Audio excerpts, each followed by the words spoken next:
प्रकरण तिसरे आराधना 1981 ते 1991. कौशल्य, ध्येय आणि द्वेष.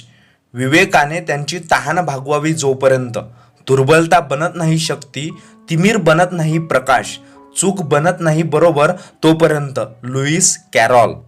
माझ्या नोकरीसंबंधी एक लहानशी गुंतागुंत त्यावेळी उद्भवली. DRDO यांनी मला घ्यायची इच्छा प्रदर्शित केली, पण इस्रोने नोकरीतून मुक्त करायची टाळाटाळ चालवली. अनेक महिने गेले. इस्रो आणि DRDO मध्ये अनेक पत्रांची देवघेव झाली. संरक्षण खात्याच्या संशोधन विकास विभागाची आणि अवकाश खात्यातील वरिष्ठ अधिकाऱ्यांचा हा बदल नक्की कसा करावा या संदर्भात बैठका आयोजित करण्यात आल्या. तोवर संरक्षण मंत्र्यांचे सल्लागार या पदावरून प्रोफेसर राजारामन्ना निवृत्त झाले. हैदराबाद येथील डिफेन्स मेटलर्जिकल रिसर्च लॅबोरेटरी या संस्थेचे संचालक डॉक्टर VS अरुणाचलम यांना त्यांच्या जागी नेमण्यात आले.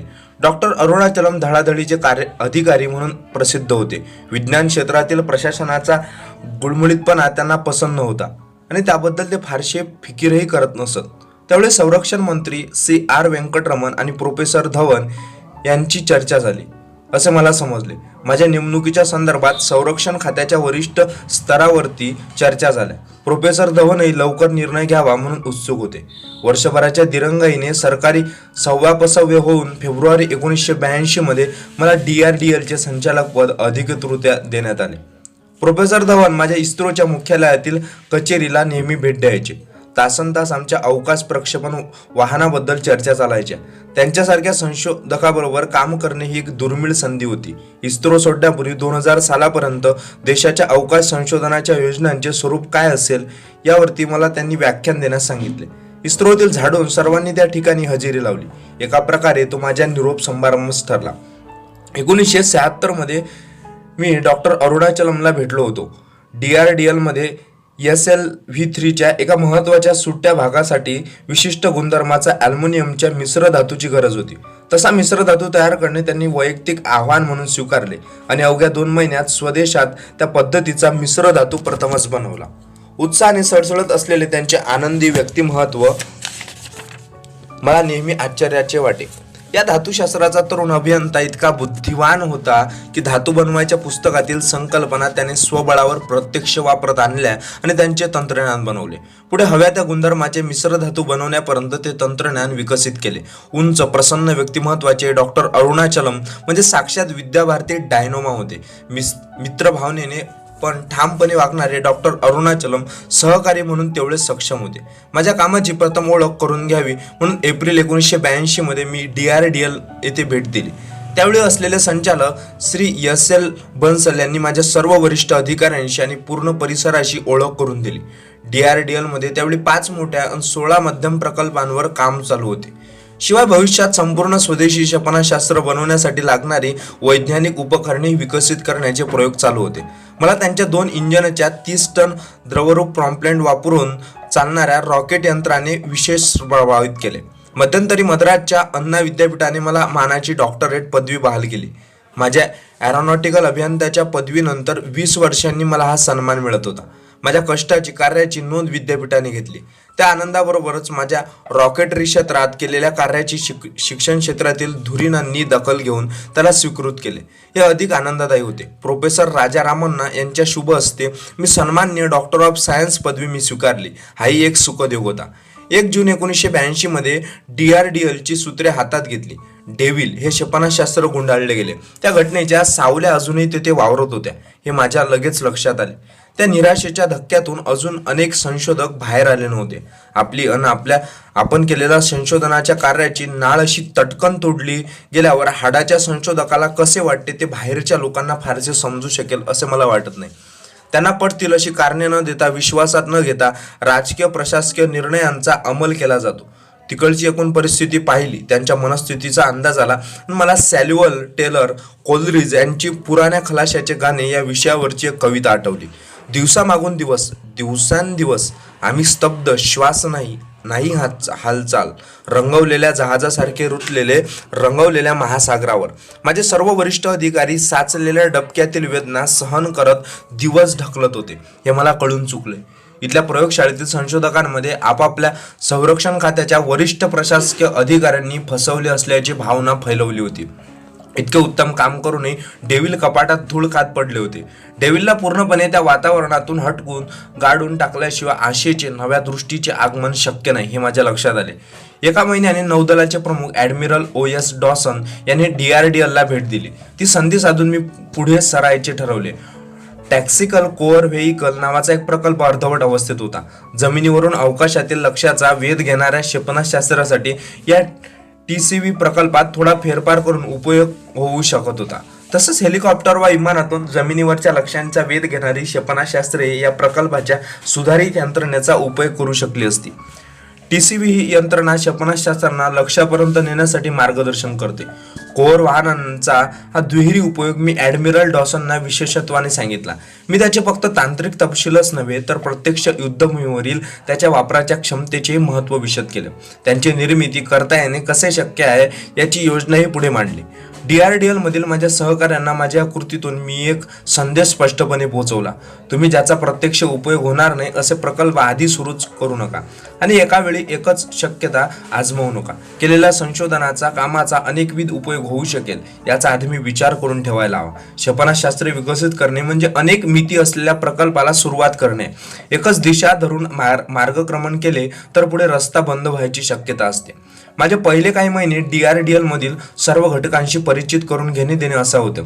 सेंट जोसेफ कॉलेजात असताना मी भौतिकीमध्ये शिकलो होतो की इलेक्ट्रॉनचा मूलकण दुहेरी पद्धतीने अस्तित्वात असतो. कधी तो कण म्हणून तर कधी तरंग म्हणून आपल्या अस्तित्वाच्या खुणा दर्शवतो. आपण जसे त्याच्याकडून अपेक्षा करू तसे तो असू शकतो. त्याच्या कणस्वरूपाशी संबंधित प्रश्न विचारला तर त्याचे कणरूप दर्शवणारे उत्तर मिळते आणि तरंगाशी संबंधित प्रश्न केला तर तरंग रूपात उत्तर मिळते. मी त्या सर्वांना एकत्र बोलून आपली नक्की ध्येयच नव्हते तर आपण आणि आपले काम यांचा अनन्य संबंधही समजावून सांगितला. एका बैठकीमध्ये मी रेनॉल्ड फिशर यांचे प्रसिद्ध बोल उच्चारले. आपण साखर जेव्हा जिभेवर ठेवतो तेव्हा ती गोड आहे असे म्हणतो. गोडपणा साखरेचा वा जिभेचा गुणधर्म नाही तर साखर आणि जीभ यांच्यामध्ये जेव्हा देवघेव होते तेव्हा गोडपणा उतरतो. जमिनीवरील सोडलेले आणि अंतरावरच्या लक्ष्याचा वेध घेणारे क्षेपणास्त्र जे वर उडणे, आडवे होणे, पुढे जाणे आणि अर्धवर्तुळाकार मार्गक्रमण करत लक्ष्यापर्यंत पोहोचू शकेल अशा गतीने जाते, ते त्या वेळेपर्यंत चांगलेच पूर्णत्वाला आले होते. DRDL मधील सर्वांना आता चांगलाच उत्साह आला होता.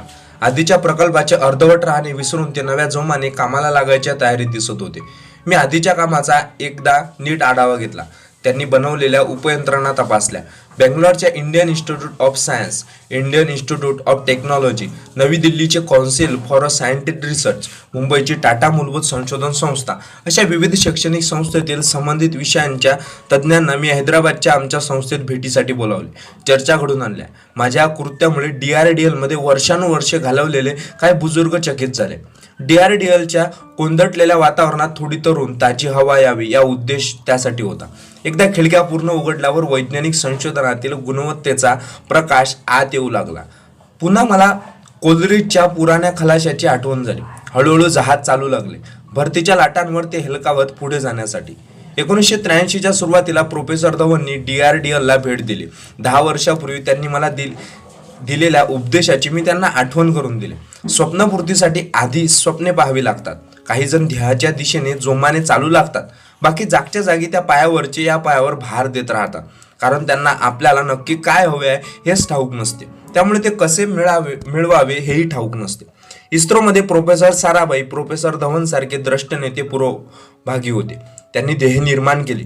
ती आपल्या जीवनापेक्षा अधिक महत्त्वाची मानली आणि आपल्यासह आपल्या हाताखालची सारी कार्यशक्ती त्या ध्येयांना गाठण्यासाठी प्रेरित केली.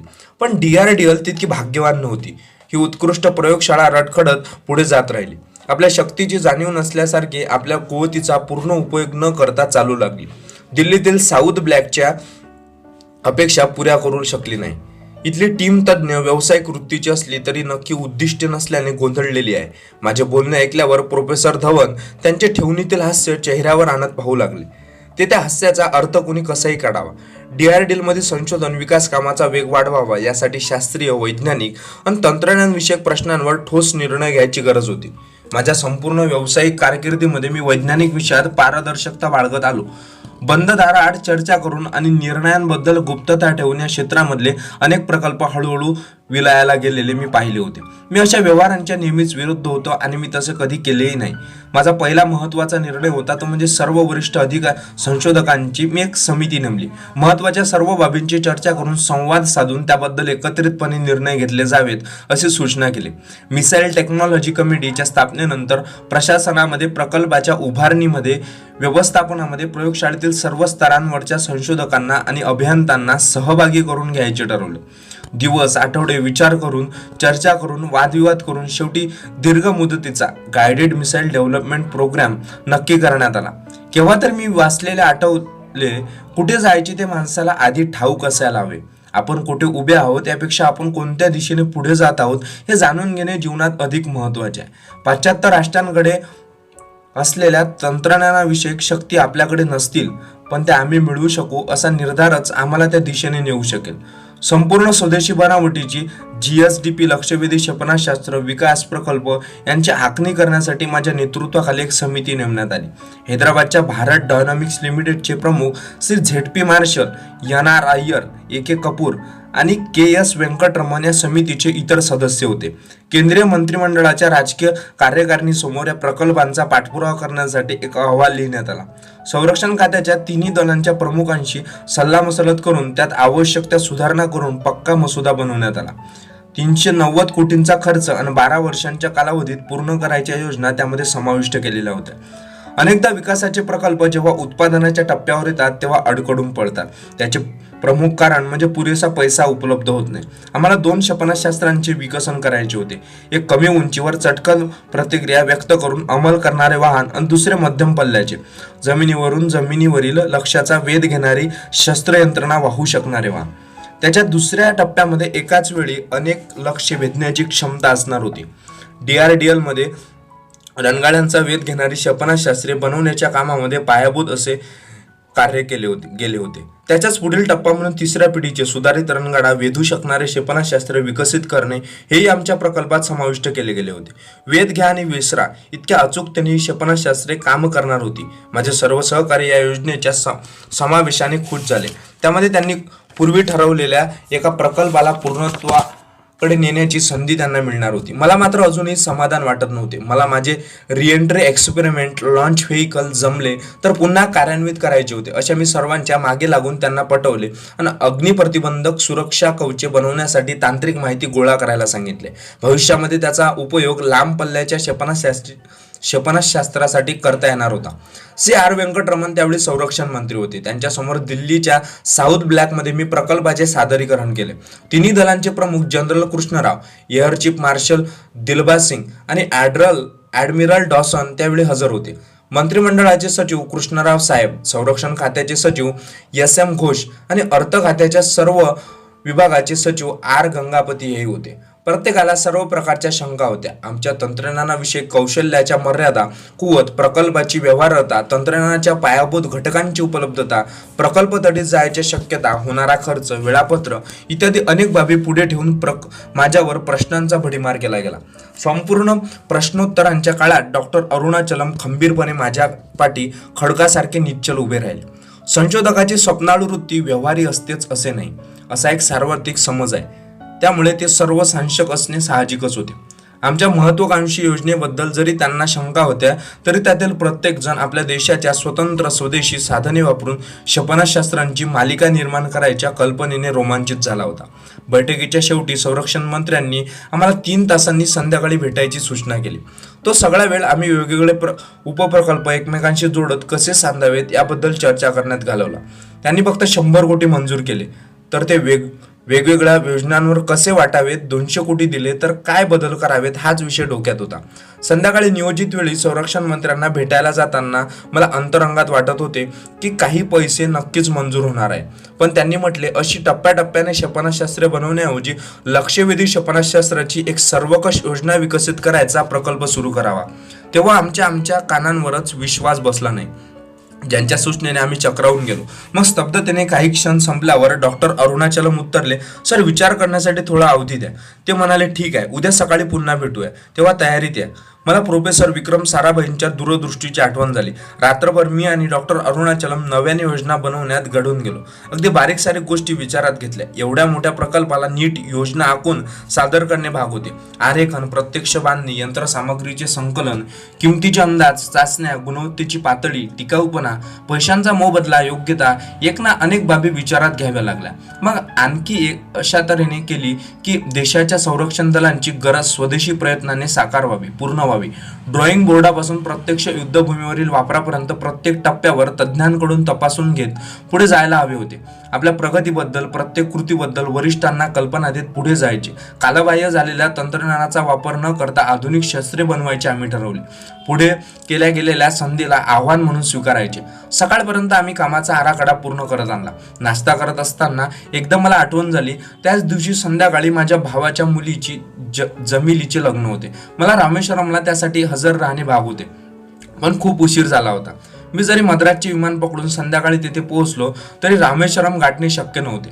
मद्रास आणि मदुराईमध्ये विमानसेवा उपलब्ध नव्हती, नाहीतर तेथून मी रामेश्वरमला रेल्वेने पोहोचू शकलो असतो. मनामध्ये एक अपराधी भाव दाटून आला. मी स्वतःलाच विचारले, कामापुढे कुटुंबाबद्दलची कर्तव्य, जबाबदाऱ्या टाळणे बरोबर आहे का? जमीला मला मुलीपेक्षा जास्त जवळची होती. तिच्या लग्नाला गैरहजर राहावे लागणार होते, ते सुद्धा माझे काम अधिक महत्त्वाचे होते म्हणून. पण आता मी काही करू शकत नव्हतो. नाश्ता घेऊन आम्ही मंत्र्यांना भेटण्यासाठी निघालो.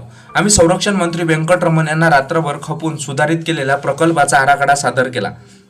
ते पाहून त्यांना आनंद झाल्याचे कळले.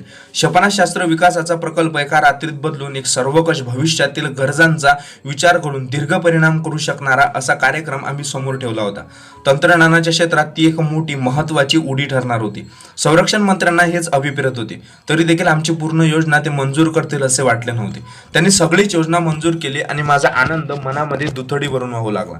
मंत्री महोदय उठून उभे राहिले. तशी बैठक संपल्याची सूचना मिळाल्याने समजून आम्हीही निघालो. माझ्याकडे वळून ते म्हणाले, तुम्हाला येथे बोलवले तेव्हा तुम्ही कसे काहीतरी भरीव सुचाल अशी माझी अपेक्षा होती. ती तुम्ही पुरी केली, याचे मला समाधान वाटते. मला त्या क्षणी माझी DRDL मध्ये नेमणूक करण्यामागचा उलगडा झाला. 1982 मध्ये मला येथे आणण्यात खुद्द संरक्षण मंत्र्याचाच हात होता. तर मान लावून मी आभाराचे शब्द उच्चारून निघालो. दारापाशी पोहोचतो. डॉक्टर अरुणाचलम संरक्षण मंत्र्यांना जमिलाच्या लग्नाबद्दल सांगत असल्याचे माझ्या कानावर पडले. डॉक्टर अरुणाचलमनी जमिलीचे रामेश्वरमला लग्न असल्याचे मंत्र्यांना सांगावे याचे मला आश्चर्य वाटले. साऊथ ब्लॅकमध्ये सत्तास्थानावर बसलेल्या माणसाच्या रामेश्वरमच्या मशीद रोडवरील लहानशा घरात होणाऱ्या लग्नाशी अर्थार्थी काही संबंध नव्हता. डॉक्टर अरुणाचलम हे एका संभाषण चातुर्य गृहस्थ होते, याबद्दल मला अनेकदा अनुभव आला होता. एका प्रकारची समतोल बुद्धी त्यांच्या वागण्यातून जाणवत राहायची. भाषेवरचे प्रभुत्व, बोलण्यातील समयसूचकता आणि जागरूक कल्पक मन अनेकदा माझ्या अनुभवाला आले होते. त्यांचे बोलणे ऐकल्यावर संरक्षण मंत्र्यांनी हवाई खात्याच्या हेलिकॉप्टरची फोनवरून चौकशी केली. मद्रास मदुराई अशी त्यांची सेवा होती. ती थोडी मागे पुढे करून मी मद्रासला उतरल्याबरोबर मदुराईला मला नेण्याची व्यवस्था त्यांनी केली. तासभराने इंडियन एअरलाइन्सचे विमान मद्रासकडे जायची वेळ होती. मी त्यांच्या त्या कृतीने भारावून गेलो. डॉक्टर अरुणाचलम म्हणाले, गेल्या 6 महिन्यांच्या तुमच्या सतत केलेल्या परिश्रमाने तुम्ही इतके नक्कीच कमावले. मद्रासला जाणाऱ्या विमानात बसल्यावर माझ्या बोर्डिंग पासच्या मागच्या बाजूला मी शब्द खरडले. ज्या पायांनी कधी चढणीवरची दमणूक भोगली नाही त्यांना रामेश्वरमच्या निळ्या सागर किनारी शोधक प्रवासी होता येईल का? आमचे विमान धावपट्टीवर धावले. तेथे जवळच हवाई दलाचे हेलिकॉप्टर उभे होते. काही मिनिटातच मी मदुराईच्या वाटेवर होतो. मदुराई विमानतळापासून रेल्वे स्टेशनपर्यंत मला हवाई दलाच्या अधिकाऱ्याने पोहोचवले. रामेश्वरमची गाडी तिथे सुटण्याच्या पावित्र्यात उभी होती. जमिलीच्या लग्नाला मी वेळेवर पोहोचू शकलो. माझ्या भावाच्या मुलीला मी पित्याच्या मायेने आशीर्वाद दिले. संरक्षण मंत्र्यांनी आमचा प्रस्ताव मंत्रिमंडळासमोर मांडला आणि तो मंजूर करूनही घेतला. प्रस्तावाला संमती मिळाली आणि आतापर्यंत कधी मंजूर झाली नव्हती अशी 388 कोटी एवढी मोठी रक्कम आम्हाला देण्यात आली. भारताची एक महत्त्वाकांक्षी प्रतिष्ठेची योजना जन्माला आली, integrated guided missile development programme. त्याचे मग लघुरूप IGMDP असे झाले. सरकारी मंजुरी मिळालेले पत्र मी DRDLच्या क्षेपणास्त्र तंत्रज्ञान समिती समोर ठेवले. तेव्हा त्यांच्या अभूतपूर्व उत्साहाने स्वागत झाले. मग प्रत्येक प्रकल्पाला आपल्या देशाच्या संस्कृतीला अनुरूप होतील अशी नावे देण्यात आली. अनेक नावे सुचवली आणि चर्चेअंती ती अंतिम ठरवण्यात आली. जमिनीवरून जमिनीवरचे लक्ष्यवेध ठरणाऱ्या शस्त्रसमूहाला पृथ्वी, ट्रॅक्टिकल कोअर व्हेकलसाठी त्रिशूळ, अवकाशातून जमिनीवरील लक्ष्याचा वेध घेणारे आकाश, रणगाडा उद्ध्वस्त करणारे शस्त्र नाग योजण्यात आली. शेवटचे अग्नी हे नाव मी सुचवले. किती काळ मनामध्ये जपलेल्या रेक्स प्रकल्पासाठी मी ते नाव आधीच योजून ठेवले होते. डॉक्टर अरुणाचलम यांनी 27 जुलै 1983 रोजी IGMDPचे रीतसर उद्घाटन केले. DRDLचे झाडून सर्व कर्मचारी त्यावेळी हजर होते. भारतीय अवकाश संशोधनाशी संबंधित असलेल्या प्रत्येकाला निमंत्रण पाठवण्यात आले होते. इतर प्रसिद्ध प्रयोगशाळेतील संशोधक, विद्यापीठ, कॉलेजातील प्राध्यापक, संरक्षण दलाचे अधिकारी, निर्मिती केंद्राचे अधिकारी, सरकारी तपासणी अधिकारी, जे आता आमच्या कामात सहभागी होणार होते, असे अनेक जण या प्रसंगी हजर होते. सर्वांचा समावेश करण्या एवढी प्रशस्त जागा उपलब्ध नव्हती, म्हणून तात्पुरती क्लोज सर्किट दूरदर्शन यंत्रणा उभी करावी लागली. SLV-3च्या साहाय्याने रोहिणीचे उड्डाण केले गेले. त्या दिवसा इतका हाही दिवस माझ्या आयुष्यातील एक महत्त्वाचा दिवस होता.